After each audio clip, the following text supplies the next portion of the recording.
Good afternoon, all. Good afternoon, Narayan sir. We are good to go. We can start the presentation. Okay.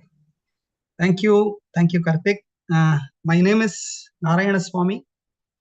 I'm an engineer from past 33 years. So I have been designing products all of my life from a very young age.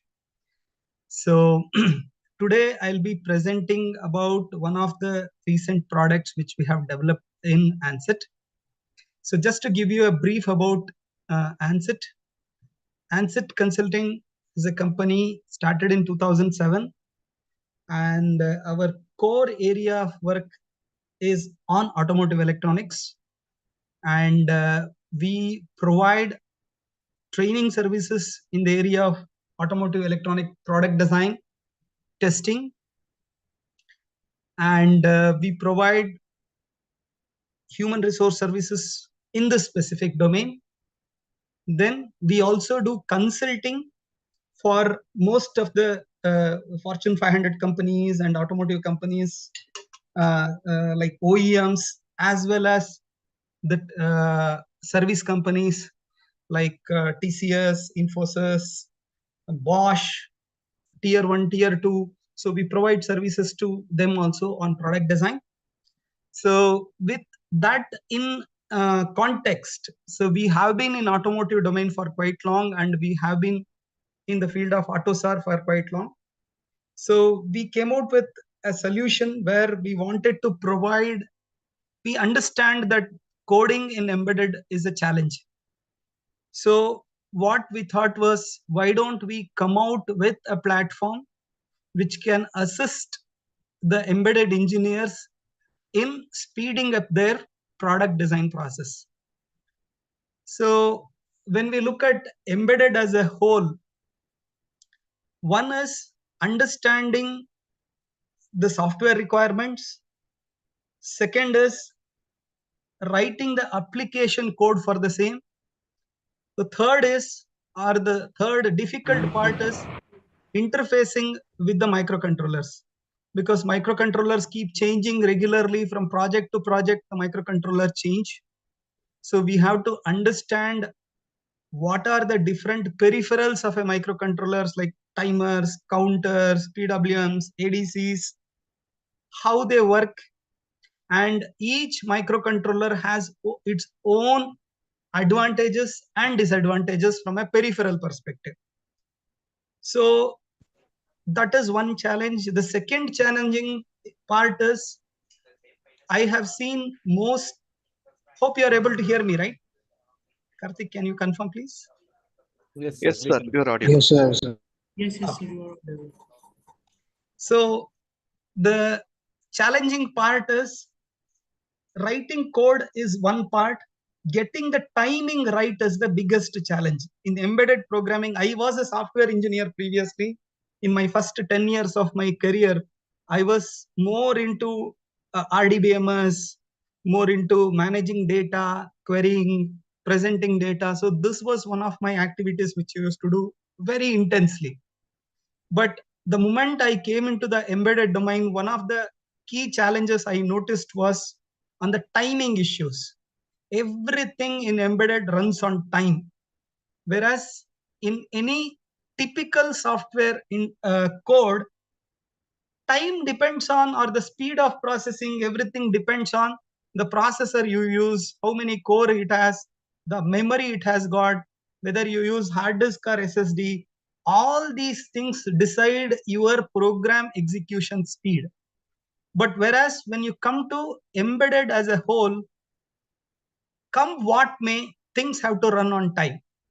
That itself is a challenge when we manage multiple things.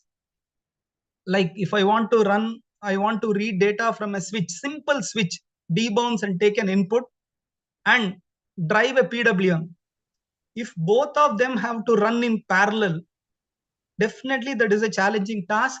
We have to understand how state machines work, how interrupts work. All these things becomes a challenge.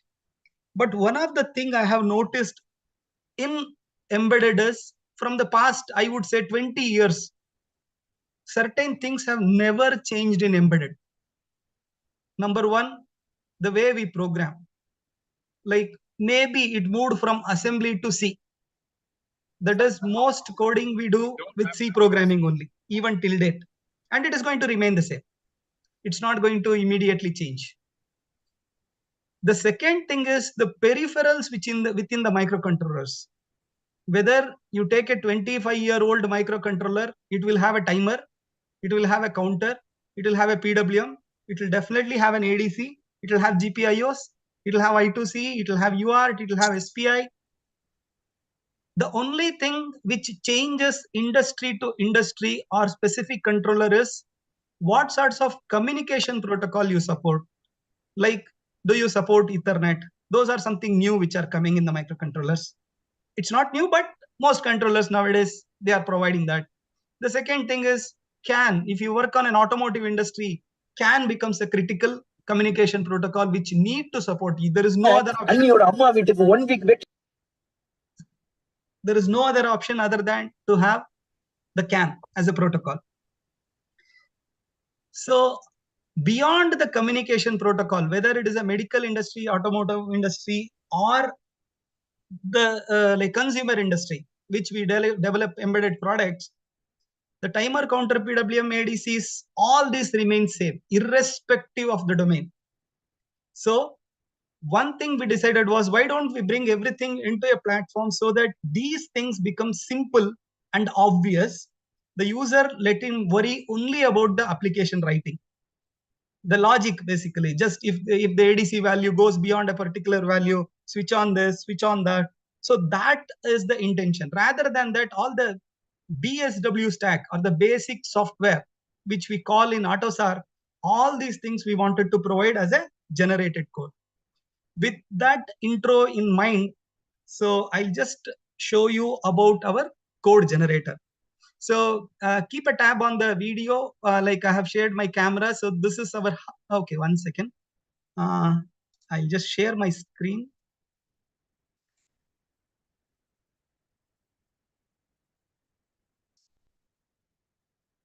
You're able to see my screen?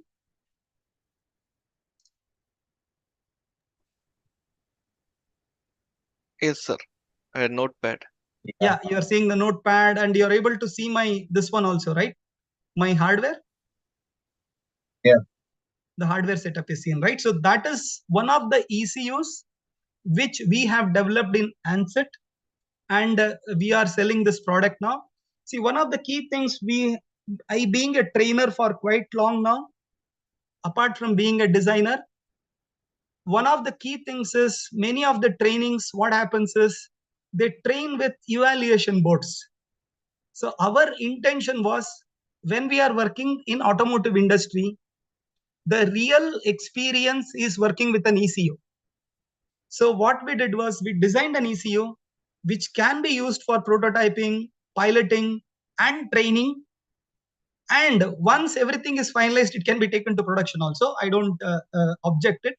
But the intention was to train the students with the real ECU so that they understand when they actually design a product or get into the design or testing of a product, they know exactly how it looks like, how an automotive connector looks like.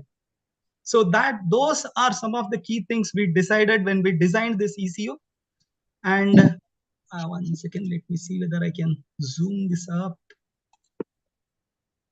Spotlight for everyone.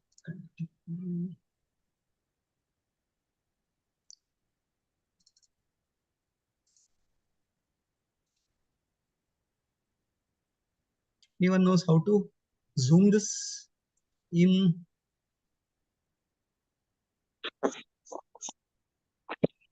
Okay, anyway, so this ECU has got the automotive connector, so which can be interfaced with other devices. This is basically a VCU which can be connected to other ECUs in the subsystem. Can be a motor driver, can be an LCD, can be the battery management system.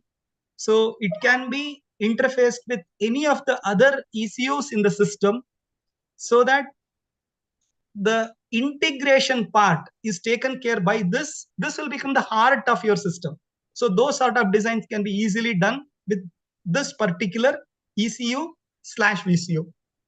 Now, the other things, if I explain the hardware, the one you're seeing here is a USB to CAN converter, wherein when this one sends a CAN message, you'll be able to see through this, and I have connected it to the computer using the USB port. I'll show you how this works. Then we have simple 2 potentiometers for generating the analog inputs, and 2 switches are there to visualize or to get the digital inputs.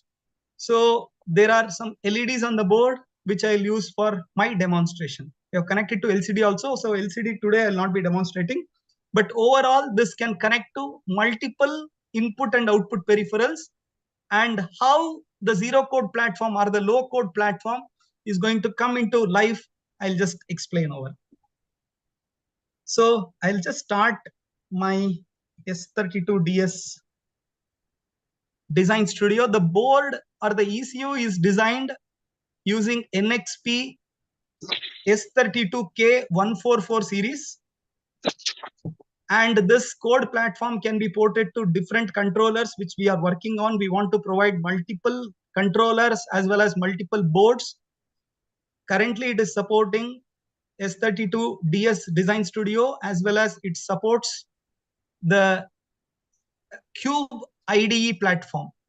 So that is for STM32. So these are the two microcontroller series which we are supporting currently. And the way this is built, 1 second, how do you,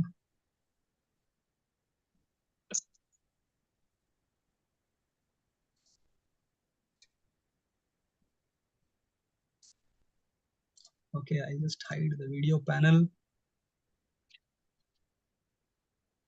Hey, Karthik, can you tell me how to remove this top line in?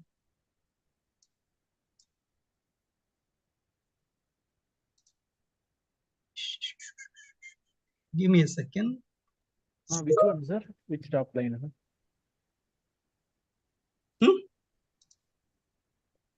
There is a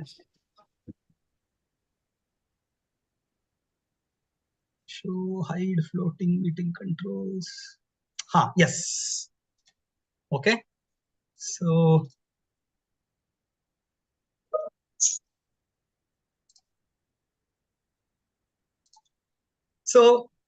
S32 Design Studio is the integrated development environment, the IDE for the S32K series of NXP controllers.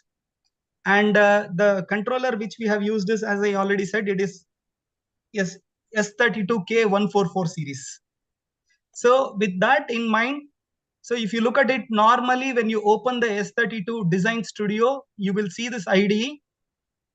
Once you install our plugin, the plugin is called Smart Wheels. We are calling this series of product hardware and software as Smart Wheels. And this is called Smart Wheels Gen X, that is the plugin. And once you install the plugin, you can see additional features coming in here and listed out. So once you install the plugin, normally the way we do coding with S32 DSS, you start with example projects. So the same thing can be done with this also, because we have created a template project for most use cases. So click on this S32 project from example.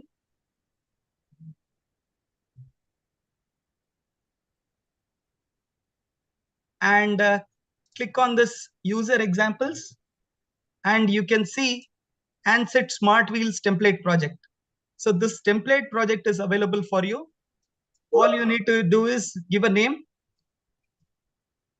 to the project and say finish. So what it is going to do is, it's going to, from the template project, it is going to create your own project now. The moment you create this project, normally in any embedded device, if you want to start programming, the first thing is you have to obviously read the data sheet. Then you have to read the technical reference manual. Then you have to start programming. But trust me, that is difficult. I worked in a semiconductor company for quite long. So I was part of the semiconductor design. But trust me, most of them don't read data sheets. That's difficult. So now what happens is, without that, configuring the system becomes very difficult. So what we thought was, whatever was the pain points, we wanted to address those pain points and keep the configuration simple. Now, any microcontroller you take, the first thing you have to configure is the clocks. You have to understand how the clock tree works in a microcontroller. With that, you will be able to understand what is the input clock, what are the different types of clocks which are available to the system, how are the peripherals fed by the clock architecture, what is the accuracy of the clock. All these things becomes very critical for the end application. So here what we have done is, the complete clock configuration will be readily available. You don't have to worry. The clock will be readily configured. So now if you look at it, the FIRC, the fast internal RC clock is running at 48 megahertz. And for all the peripherals like CAN, UART, SPI, all these things, the clock almost comes with the default good configuration, which can be used for most applications. If at all you want to modify, you can come and modify, but most application requirement will be defaulted as our clock, and that comes in the template project itself. So the first thing the code generator is going to do is configure the clocks properly. The second thing, what it does is, the most important thing is you need to, when I give you the board, assume that you procure this board from ANCIT and you want to start working. The first thing you have to understand is what are the input pins and what are the output pins. Which pin is the LED connected to? Which pin is the switch connected to?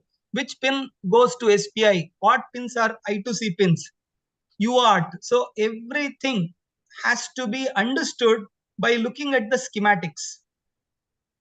Now, to configure that itself, the board bring up activity itself is a challenging job. Now, what we have done with the code generator is, for all the boards the code generator is going to support, the pins will be pre-configured. If at all you want to modify anything beyond this, you can go and modify. But most use cases, the pins will be pre-configured for you. If at all you have a board, you are using this currently for evaluation, you want to use this board, then tomorrow you want to design your own board, and if you want to use the code generator also, that is a possibility.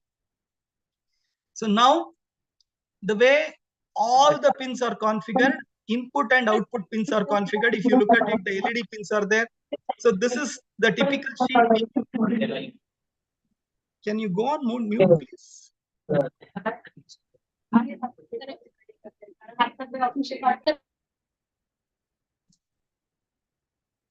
Okay, thank you. So, so if you look at it, this is the pinout, which will be giving part of the data sheet of the hardware. So it has got relays, it has got MOSFETs, which are low side drivers.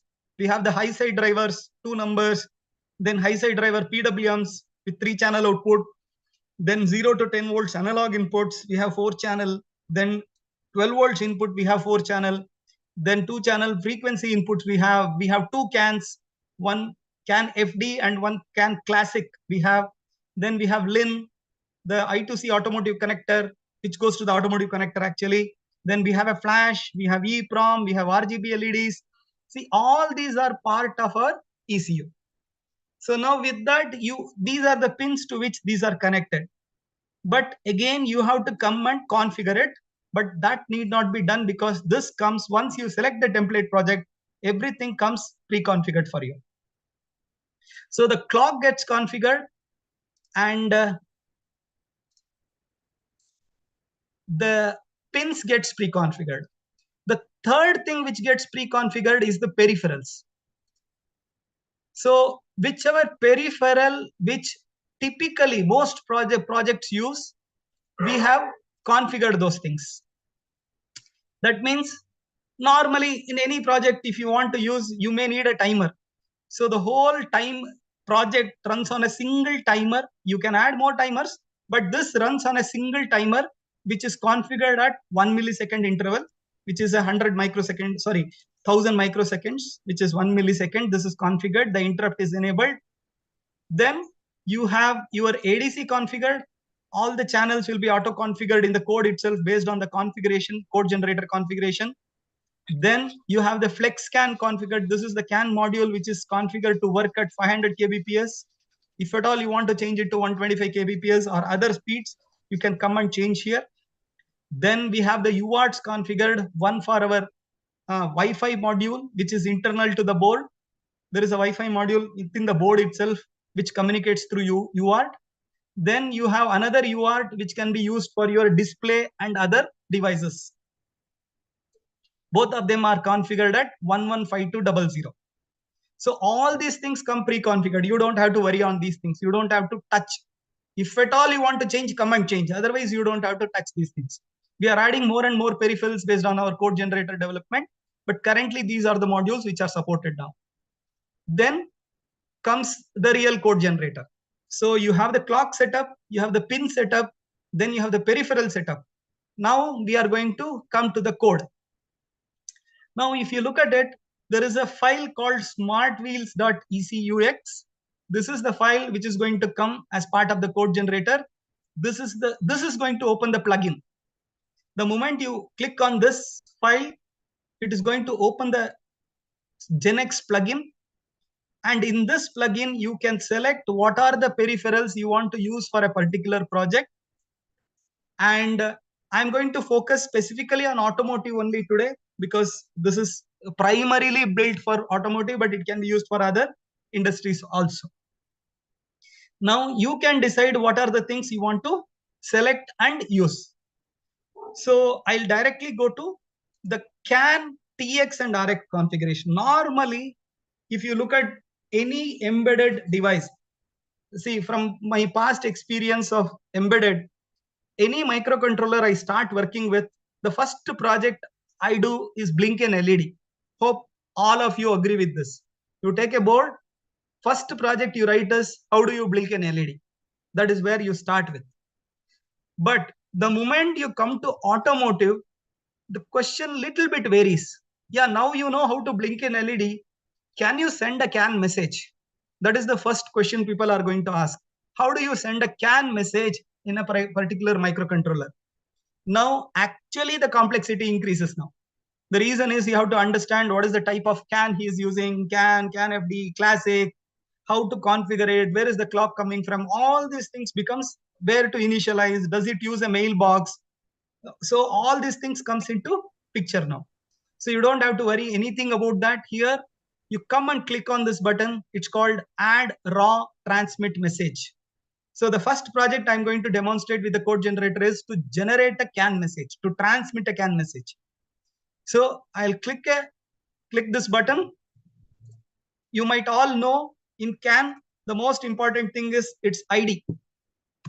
So I'm just going to give the CAN ID as 201. So the message ID is 201.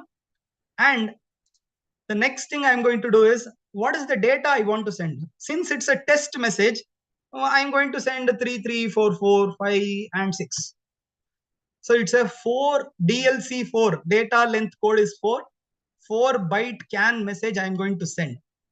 Okay, so this message will go the moment the device starts. So a message will go the moment device starts. That is the requirement. So before that, I'll try to explain a little bit on CAN messaging. You might all know, in any CAN system, there are 4 types of messages. One is on start message. That means when the device boots up, you want to send a message. You want to intimate all other devices saying that I am ready to receive message or I am ready to transmit message. So that is the wake up signal you are going to give to other devices. So that is an on start CAN message. Then, so I'll just say CAN messages types. So one is on start. The second one, typically what happens is, the second question, the moment you send a CAN message, they will say, can you send this CAN message every 100 millisecond? Or can you send it every 50 millisecond? Or can you send it every 1 second? So these are called cyclical messages. So how do you send a cyclic message? So that is another thing. So cyclic message. So on start message, cyclic message. The next thing is on event. Okay, when I press a switch, the message should go. If the ADC reading goes beyond a point, the message should go. So this is on an event. It is not based on time, but based on some external event, which can be a switch, which can be some other external event which is going to trigger this message. So then the fourth type of message normally we deal with is on message. That is, if I send a CAN message, the device has to respond with another CAN message. That means to say, when I receive a message, I'm going to respond with another message. So these are the four types of messages normally which we use in any automotive design. So I'll just go one by one and show you how all these four can be easily met with our code generator in a CAN configuration. So now I have set up for on start message. Okay, so once you don't give the cyclic, so it is an on start message. So now I have told it as 201. I'm going to save this and I'm going to click on this button, or you can click from here also. These are the two icons we have. So I'm going to just click this and you can select the board. Currently we are supporting only one board. We are like in the development of multiple boards. Whatever this platform supports, we are going to add here. Now once I click the generate code, it has generated the code. All the code which is required for this is generated. All I'm going to do is copy paste this code into the source. It will have some default code also. You don't have to worry about that. These are dynamically generated code. And if you look at the code per se, so the code generated has generated a code wherein I told the message ID as 201, data length code as 4, and 33, 44, 56. These are the 4 bytes of message that need to be transmitted. It has created a stub, and in this stub, it has put all the values. Now you may ask questions, how do I send dynamic values? How do I send ADC value? All these things I'll show you as an example. But this is the first project, and if you look at the code, all the code, the transmission code, everything runs on state machine. The state machine code is automatically generated. So 1 millisecond timer, it manages the timer. So on start, what I have to do, how to manage the multiple TX messages, everything is managed by the code generator itself. So now this message, this 201 message is going to be on start. If you look at it, this is registered, this is the registration. This is registered to be transmitted on start. So if you look at this, you don't have to look at the code, but I'm just telling you, you can just have a view at the code. So once this is done, all you do is you click on the build button. Now the code is generated. You just build the code.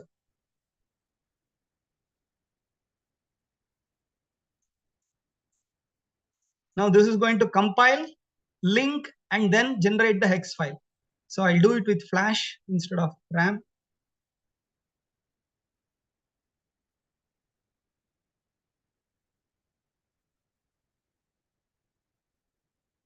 So now the code has compiled with 0 errors, and this has generated the hex file also, or the ELF file. ELF file also it generates the hex file also. So when you do boot loading and all, it becomes very easy. So now the code is generated. Now I'm going to test this. Before I test this, if this is going to transmit, there should be something which is data. The receiver is going to be my what you call the TOSUN hardware, which is the CAN to USB hardware. So, and that hardware works with a software called TS Master. Let me just open the TS Master again. So TS Master is a software utility through which you can do multiple things.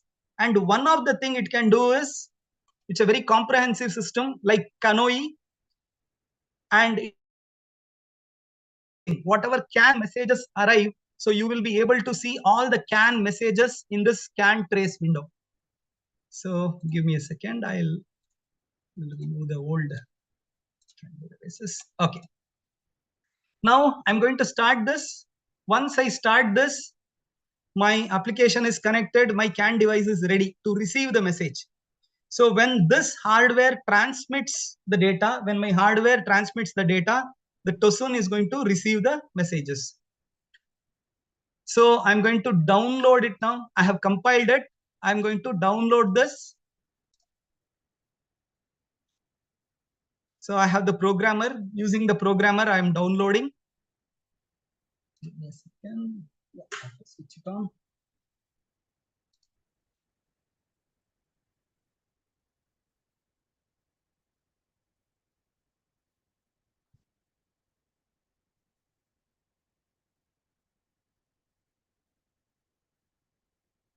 Yeah.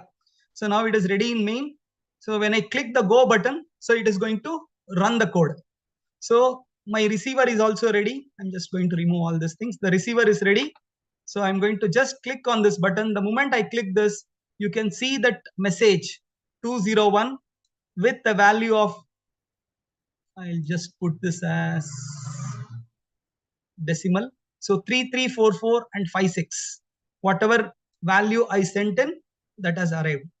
So you can see without writing a single line of code, I have been able to send a CAN message. The second thing is, the moment you do this, now the next complexity is I want to send a cyclic message. So all you have to do is come back to the tool, add one more message. So we'll call this as say 205. And I want to send some data. So this is the data I want to transmit, 7 and 8. This is a 6-byte message. And I want to transmit this message every 50 milliseconds. Maybe just for example, I'll add one more message. I'll call this as 206. Then I want to send the message as 11111111, 8 ones. And I want to send this every 100 milliseconds. So now there are 3 messages. This is on start and these are 2 cyclic messages. Now, the moment you set this, it will do all the timer initialization, interrupts, everything will be managed by this system. So now all you have to do is save this, click on generate. So it has generated the code. So I'll copy paste this.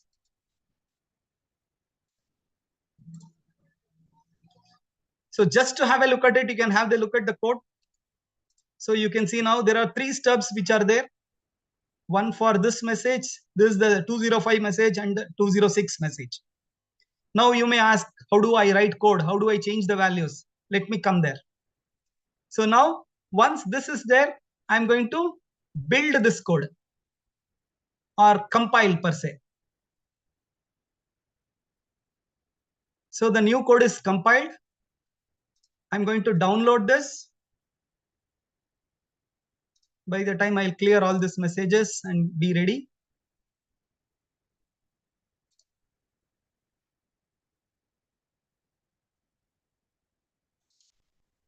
So now this is ready. Now you should receive 3 messages, 2 cyclical messages and 1 on start message.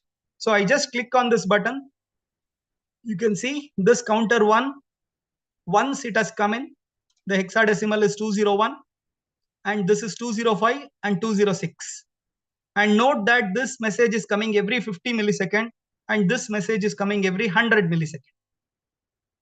You can see the frames per second also. 100 millisecond means 10 frames, 50 millisecond means 20 frames. And you can see the data being coming here. So this is on the TX part. Now the next complexity is added. Normally in automotive, nobody asks you to send, apart from initial phases where you want to test it out, you will not be sending out messages like this. The messages are going to be decided by an architect and all the messages will be in a file called DBC file. Definitely whoever has worked in automotive domain, you will know what is a DBC file. A DBC file is a database configuration file in which all the messages and signals of a particular network is completely mapped. That means what are the messages which are going to be transmitted across the devices. In each message, what are the signals we are going to transmit? Signals means consider that as a value from a sensor, processed or unprocessed values, or it is a value of an actuator. Like if you want to control a PWM, you can send it in the value of a PWM. So all these values are going to be transmitted over CAN messages through a DBC file. And now what this does is, it integrates the DBC also. So all you have to do is click on this file, select your DBC file. I'll just go to the code generator. I have a predefined DBC file. It can be any DBC file. You can use your own. And I have just added the DBC file. Now, when you add the DBC file, you don't have to worry about the message name, data, signals, all those things come from the DBC file. Just give you a preview of how a DBC file will look like.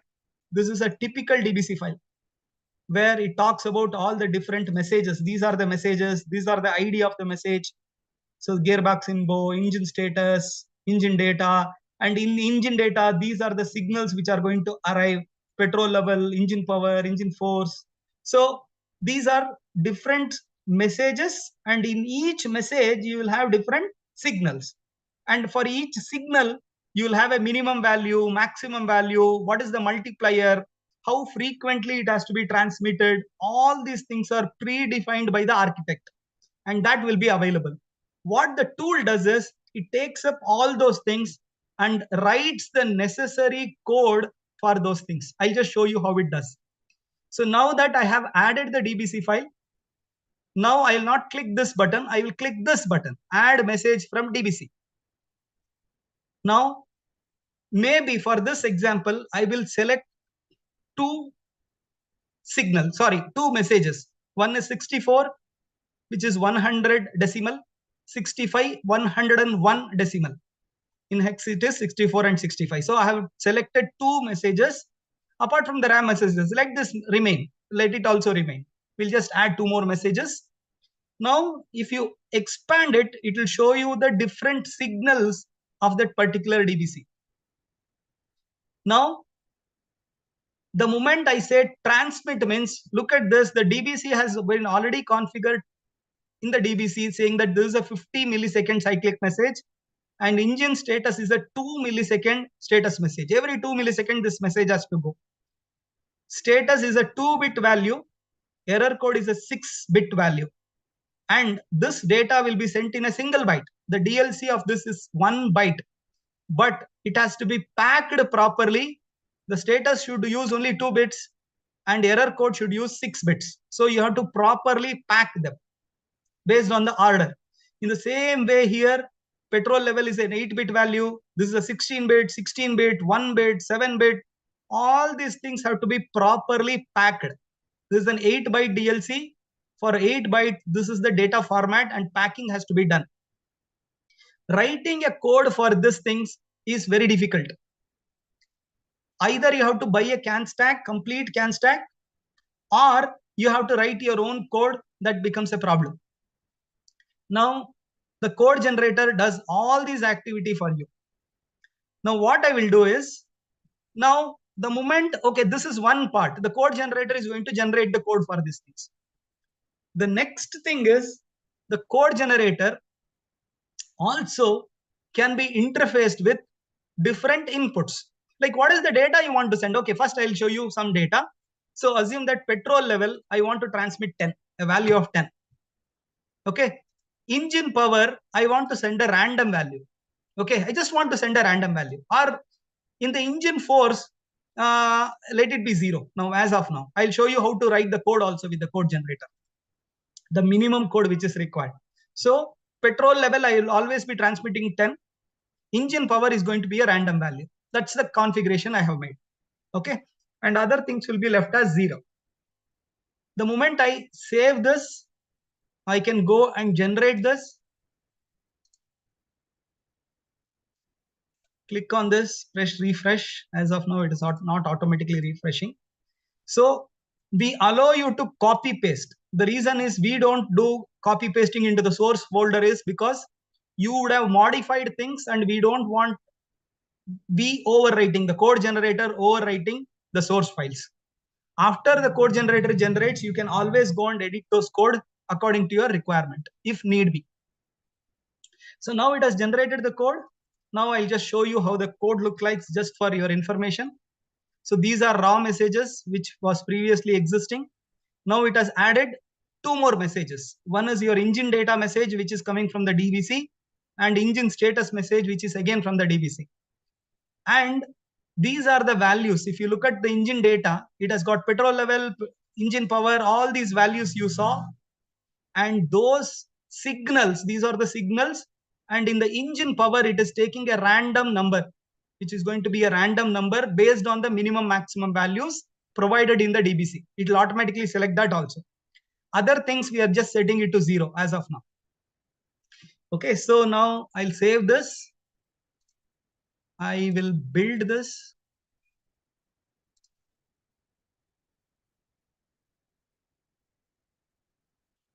And I will download.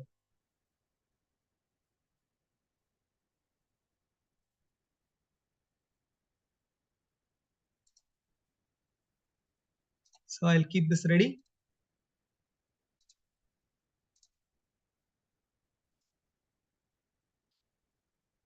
Now the moment I click the go button, you can see all the messages coming in here, all the 5 messages now. And if you look at the 2 messages, the 64 and 65, one is coming every 2 milliseconds. This is a 2 millisecond message, every 2 millisecond data is coming. And if you look at this is a random number which is being generated. Now, one of the advantages is debugging this becomes difficult. So what happens is here you can stop this, and in the tool itself you can add the database like Canoe or Busmaster and another tools. You can add the database or the DBC file. So I'll add the same DBC file here also, the powertrain DBC, so that it can unparse the data at this end and give me. So if you look at it, the moment I added the database, now it is properly telling that the engine power is coming as a random data, which is in kilowatt, but it is coming as a random data. So it has parsed the signal also, and it is giving the data. Any questions till now?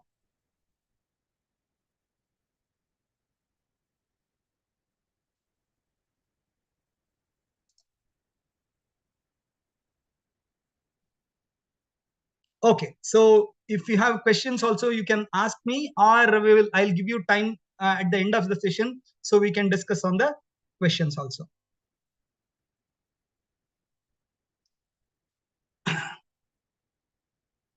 One second. Hope I am audible, right? So there is no problem in the communication. Yes, sir, you are audible. Perfect. No Thank you. issues.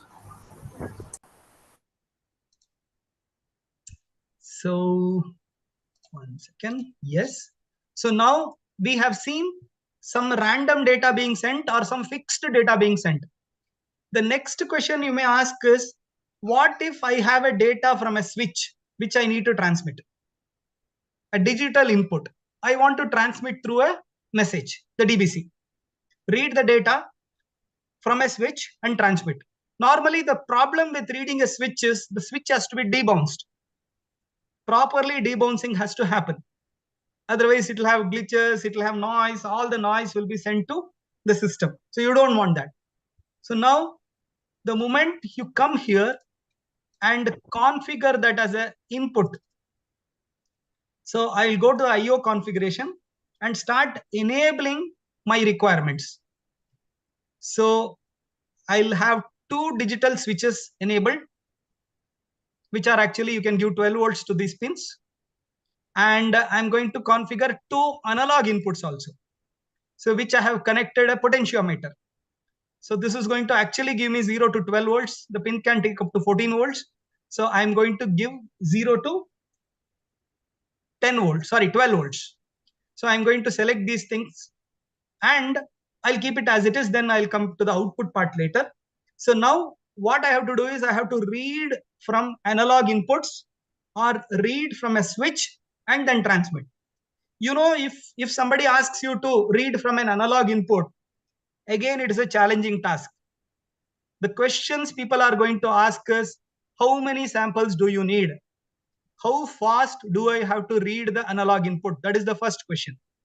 The second thing is, when I read the analog input, how do I map them? Mapping in the sense, or before mapping, I have to filter it. Filtering means any analog signal you read, That is, if I provide 0 to 10 volts or 0 to 5 volts to the pin, the value will not be accurate. It will be always moving. There will be a lot of noise in the analog signal. So how do you filter those noise to get a stable value? So there are multiple algorithms using which you can stabilize those values. So those algorithms are, we use something called average filters. That means you take multiple samples and average them. You take 12 samples and divide it by, add them and divide it by 12. So you'll get an average value. Or there is something called a median filter, where we take again multiple samples, remove the top end, remove the bottom end, only keep the medium value by sorting the complete values. So we call that as 7-point median, 9-point median, 11-point median. So we take a median value. So the third type of filter is an IIR filter. We call that as infinite impulse response filter. So based on the noise characteristics of these analog inputs, we decide what type of filter we can use. But for most applications, a median filter or an average filter will work. So the code generator will give you option to select all these types of filters. Average filter means how many samples you have to take. Then the moment you select the analog input, you can also decide how fast you want to sample. You want to sample every 100 millisecond, you want to sample every 10 millisecond, you want to sample every millisecond, or infinite samples. Infinite in the sense continuous samples. So those things can be configured from the tool generator itself. We have kept it under the background. Currently, the tool will not show that. It is part of the code. So the filters can be enabled. The filter coefficients can be enabled. All those are configurable for each of the analog channel independently. So currently this board supports 4 channels. So 4 inputs are there. But tomorrow, if your board is going to support more channels, this can be added up also. Now this is one part. So now I have selected 2 digital inputs, a debounced switch input and 2 analog inputs which are filtered, and you can configure the sampling time. So once you do this, now these data are available for your CAN's transmission. Normally what do? We read the analog input or digital input and send it through CAN. You want to send it through CAN.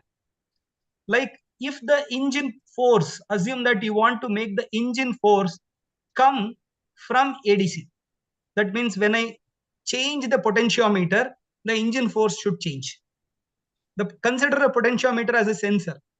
Now, the moment I do that, if you say, now that I have enabled those two will be visible here. So the engine force is going to come from the analog channel 1. And the engine speed, I will configure to come from analog channel 2. So speed and engine power is going to be a random value. This is going to be a fixed value. Then the idle and running, this is a digital input. It's a 1-bit input, right? So this again can come from your digital input, whether it is idle or running. Then the status, again, it's a 2-bit value, but still I can use a single bit digital input. So now what I have done is I'm telling the system, read all the analog inputs and assign channel 1 to this force, channel 2 to engine speed, status to this digital input, and this one, after doing all the debouncing in digital inputs, and send this every 2 milliseconds and send this every 50 milliseconds. So for all these things, the code generator is going to generate the code for you in a click of a button. So I'll just save this and I'll just say generate. So it has generated the code. Just do a refresh and take this, copy and paste it here. And now it has generated all the required ADC code. If you look at it, so it will give you a stub after ADC conversion, what to do. If you have to write your own function, you can write your function here. And where the data will be available, all the stubs will be readily available for you. This is ADC conversion complete notification for analog channel 1. ADC conversion complete notification for channel 2. All these things will be available here. Then in the same way, if you look at the digital input also, when the switch is pressed after debouncing, what should I do? So you can write your code here. If you want to toggle an LED, some basic code is given. But if you want to write your code, you can write your code. So this is the notification for digital input. When the switch is pressed, after proper debouncing, active low, active high, everything taken care, this is going to come here. You just write your code here. That's it. In the same way, if you look at the TX also, now what we have configured in the TX is basically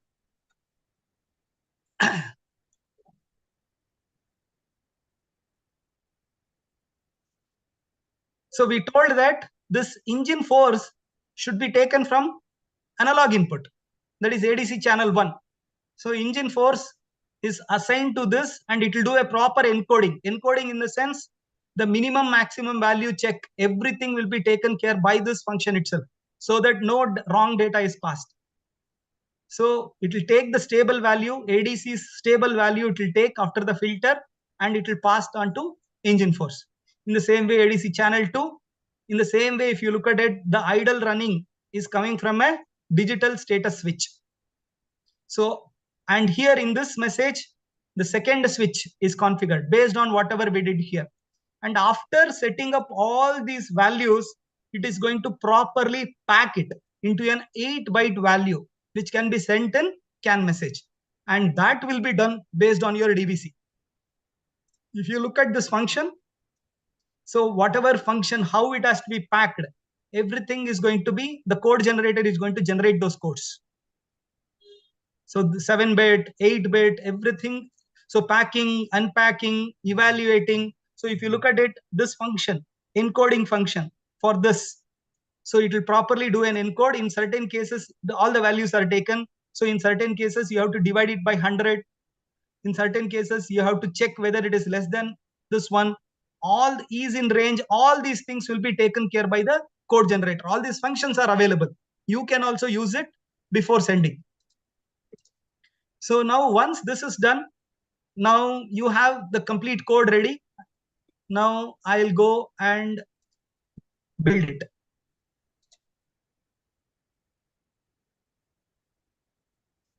So the code is built now. Now I'm going to download it.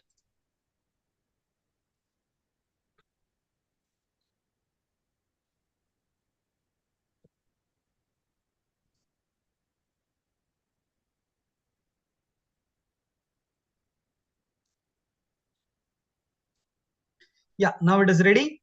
So I'm just going to run. So now the expectation is data is coming anyway now. Messages are coming. One thing is, if I press the switch, I'm pressing switch number 1. Look at this idle. The value which I'm sending is now 1 or 0 now. When I press the switch, it will become 1. When I release the switch, it will become 0. So you can see the data here also. The data is coming here, the switch data. It's a part of that 7-bit value. So you can see the idle running status changing based on my switch press. In the same way, if I press this other switch, you can see this wake up and running mode. It is changes, the status is changing between wake up and running now based on the value. Now running, I release the switch, it became wake up. Now this is on the digital part. So now to test the analog part, I'm going to change the potentiometer. If you look at the potentiometer, forget about this engine power. This is a random number which is continuously changing every cycle. But if you look at this value is going to change based on my potentiometer changing. So I have kept it to the low. Now I'm going to increase it. I'll increase it to the maximum. So it is increasing now. It will go up to 1200. So I'm decreasing and increasing. So this engine force parameter is coming from an ADC. It is sampled, it is filtered, then it is properly scaled and finally sent as an engine force to this parameter. The same way, the second ADC channel, if you look at it, the second ADC channel is coming. It is also going to vary. If you look at the RPM, this is connected to the engine RPM. We called it as engine speed. So I'm increasing it and I'll decrease it. So the engine speed is coming from ADC now. So you were able to accomplish all these activities, the timing, the reading of analog, reading of digital, filtering of them, sending a CAN message, packing the data, everything is done without writing a single line of code. Now, you may ask me how to do some, I want to process, I don't want to, see engine force, whatever value you are getting, you want to multiply that by 4 and send. For some reason, you want to write your own function. So all you have to do is come here. So you take this value, you take this engine force or engine speed. I want to take engine speed. You want to process the data. So what you do is you have a variable, you int 16t, my variable, or you can write a function also, separate function, but in this case I'll do it within the same function. Test. Sorry. So my variable 0. So what I'm going to do is I'm going to use this value. So this will give you the ADC value. What I wanted was I wanted to multiply it by 4. Then you pass this variable. Instead of that value, you pass this variable to the encoding algorithm. So now I'll save this, generate this.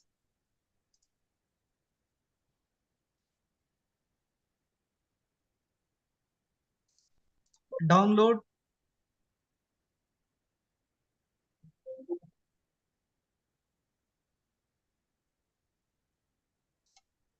I'll remove all these things and run.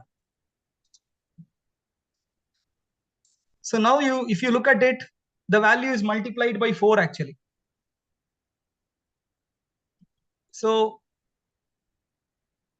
final value, it was 1187 or something. Now it is coming as 4700.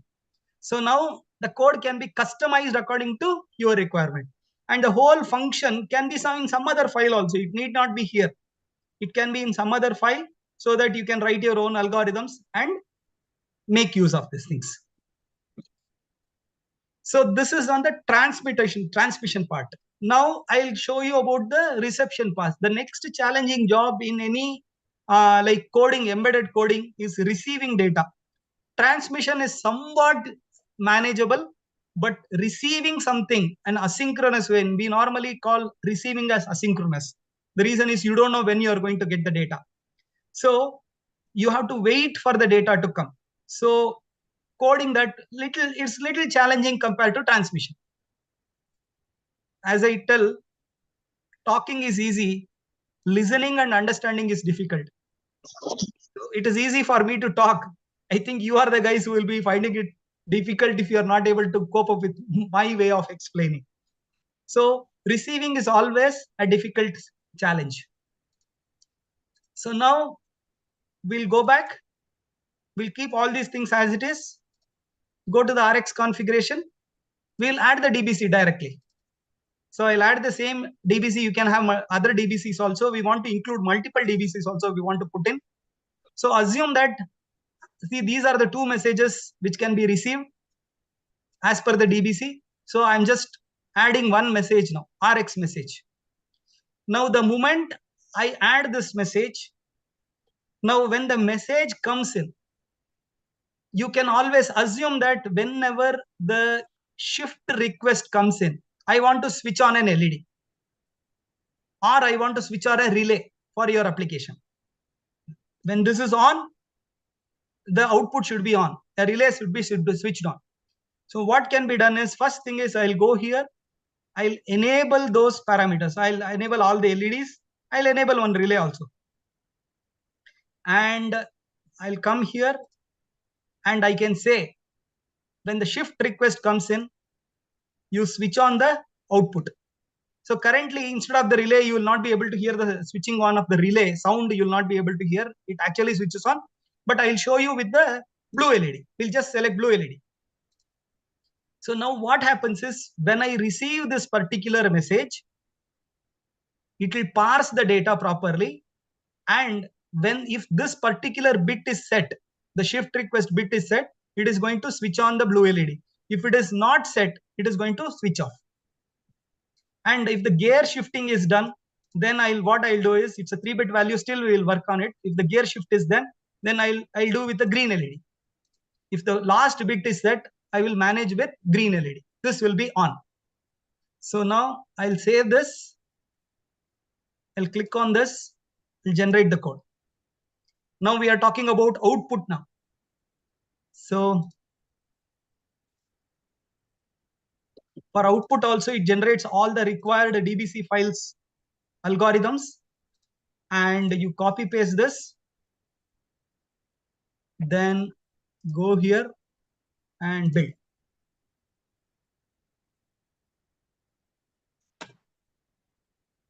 There is one warning, so you can ignore that warning. It's a buffer which has not reinitialized. So I'm just commenting that so that no warnings are there. So now 0 errors are warnings. Now I'm going to download.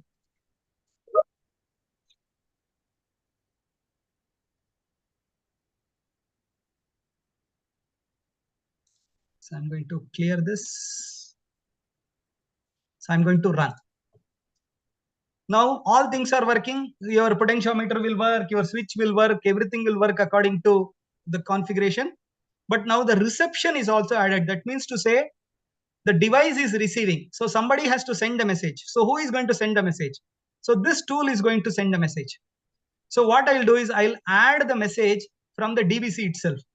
So how I'll add is, because I have already added the database here also, it will be available here. Click on this.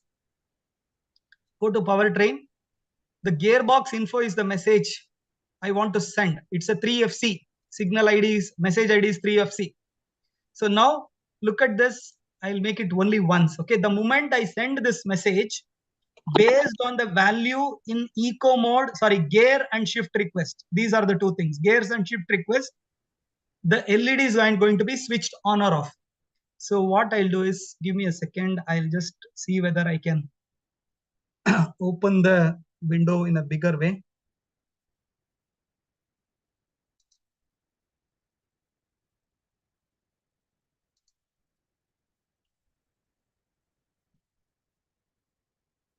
You're able to see my other screen.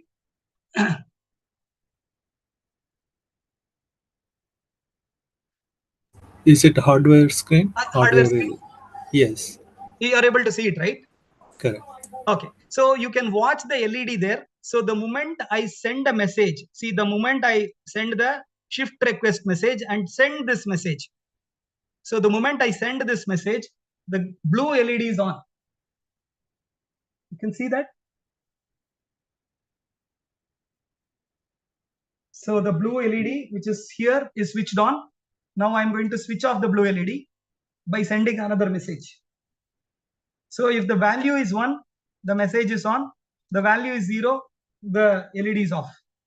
In the same way, gear request, if the value is 1, the blue LED will be on. And if it is 0, so what I'll do is now I'll continuously send this message. I have configured to send this message every 50 millisecond. So continuously every 50 millisecond, a message is being received in the device. And if the value is 1, the blue LED is on. If it is 0, it is off. You can see I'm just switching on and off. Can you confirm that, please, one of you? Yeah, we are observed. Yes, perfect. Thank you. So now the green LED is being switched on and off based on my input here. So with this, what I'm trying to demonstrate is the code generator is able to generate the receive code also, the requested code also, the receive code. It is going to parse the data. I'll just show you the code, how the code is. Look at this. When the message arrives, this will be a notification based on interrupt. When an RX message arrives, immediately it is going to check here and it is going to unparse or unpack the data. It's a 1 byte data. That 1 byte data has to be split into multiple values. One is shift request, other is gear, and another thing is there are 3 values, right? Yeah, eco mode. All the 3, it has to be unpacked properly.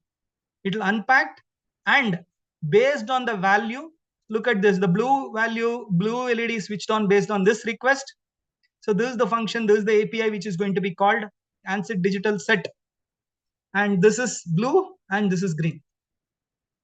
And all the code is pre-written. If you don't want, you want to write your own code, you can write your own code. If the message comes in, you want to write your own code, you can write your own code. So this is the notification which is going to be provided for you when the message is received. The gearbox info message is received. If you add one more message, it will create one more message notification. So I'll just show you. So now assume that you create one more, this ignition info. There is one more, this has got only one, this one. And I will configure that to output the red LED. When the starter key, ignition info starter key is pressed, or when I get a signal of 1, the red LED will be switched on. So I'll save this, I'll generate, refresh, copy, paste, and I'll just show you the code, how it will be.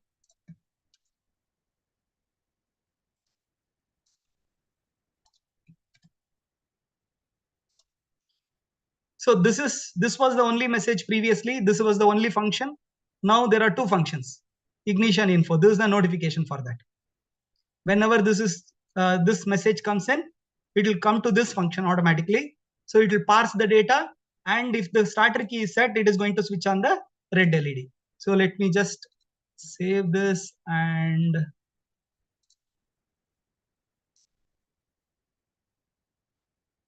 don't worry about these warnings. You can ignore them as of now.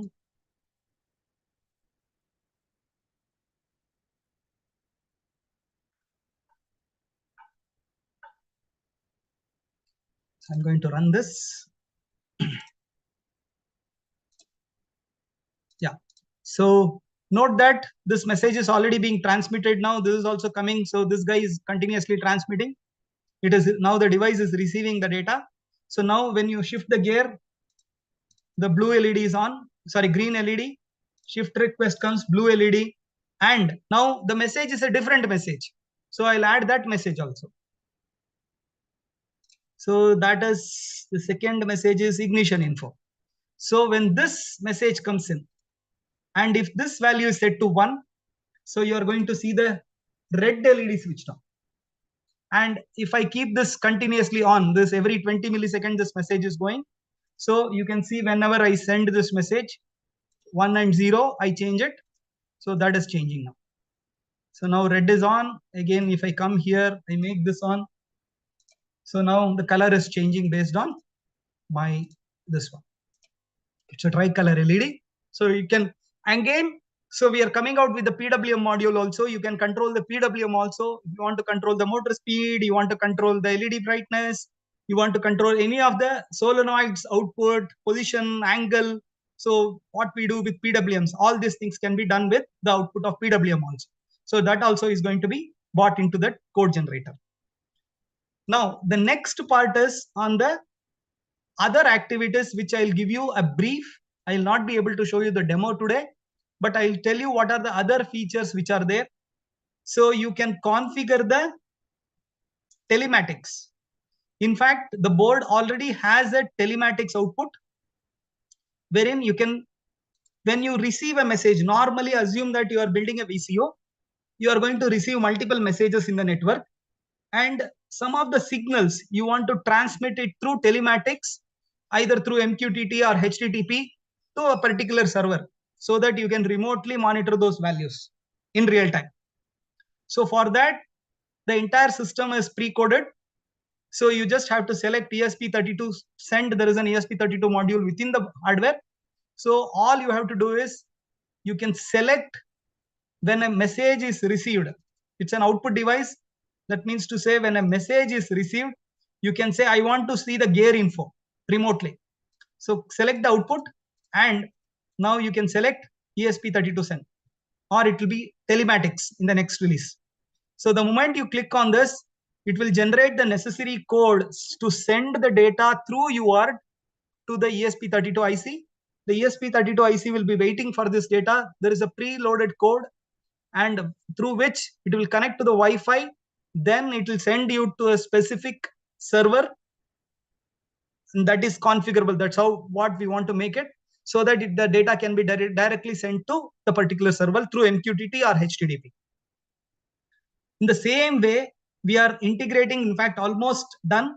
So the same way you can send the data to LCD also. In fact, we are working on this LCD, the twin LCD modules, wherein whatever message you receive, if you want to send the data to the LCD, it will automatically happen.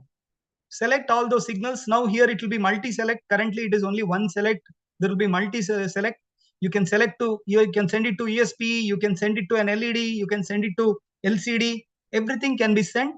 So now once this is done, the data which is coming received through CAN will be sent to the twin LED based on the twin LED protocol.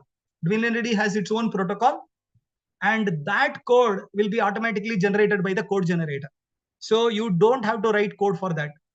The second thing is, in case you make any modification, assume that I want to change something from the LCD. I want to change the motor speed from the LCD, and I want to send it as a CAN message.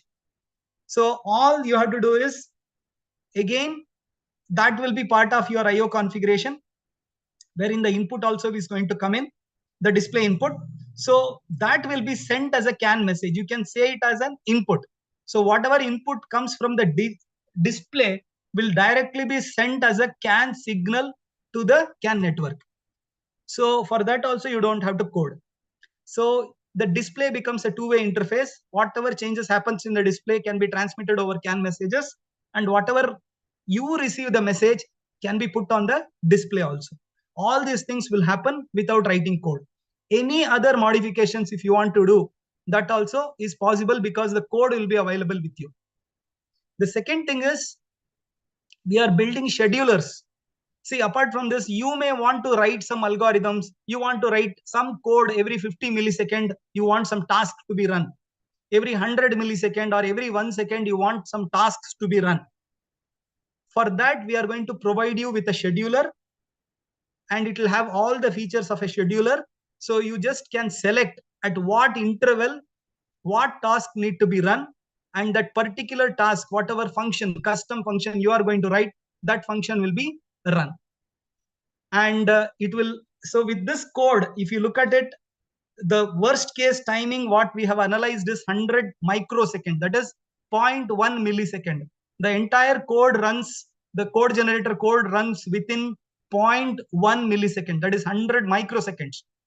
So 1/10 of a millisecond. So you have a lot of time to process other details because the entire network is managed by the code generator itself. So we will bring the scheduler in. We are going to integrate the display. We are going to like bring you with all the telematics systems and the UART also. If you want to integrate with UART, that also is going to work. So this is the basic demo. So now I leave the thing open to the audience. So if you have any questions or any feedback, please provide us. And this product is a completely indigenously developed product in Bangalore, and this both the hardware as well as the code generator entirely built in India. So definitely you would appreciate the efforts what we are trying to do. And currently we are supporting STM NXP, that 144 series, as well as STM F103 104 series. We want to add more and more microcontrollers as well as more and more boards, the development boards also into the system, so that it becomes easy for you to operate. I leave it to you now.